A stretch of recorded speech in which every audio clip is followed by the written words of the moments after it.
My first job on Wall Street was a summer internship at Credit Suisse First Boston, and I was 22 and I was like a total mess. I was doing a lot of Ritalin and cocaine and ecstasy and also drinking a lot.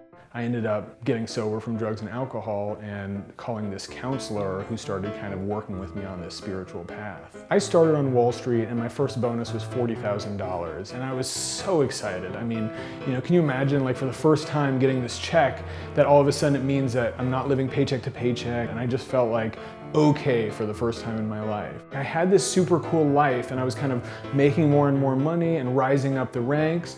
But at the same time, 5 years into my career on Wall Street, I'd come in and I'd sit at my desk and I would just be consumed with like envy and jealousy.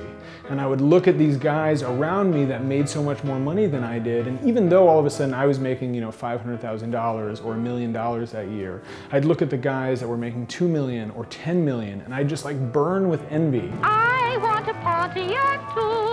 And so that's when I started to get a sense that maybe this is like an addiction. So what's the point of this? You're spending your whole life being really smart and making these really crucial decisions, but at the end of the day, all you're doing is sort of making more money with money. When I was on Wall Street, the most important thing in the world for me was whether or not I was going to make $1 or $2 million that year. And the longer I've spent away from Wall Street, the more I've come to see how sort of distorted that was. And I'm not saying that money is bad. Like, money is great, and it's always better to have more money than less money. If you're like me and you have this hole in your heart, this sort of brokenness inside, and are trying to fix it by proving to the world that you or I is valuable, it just doesn't work. The first year away from Wall Street was like, I really can't describe it as anything other than like withdrawal symptoms. I would really wake up in the middle of the night like panicked. I would, wake up sweating.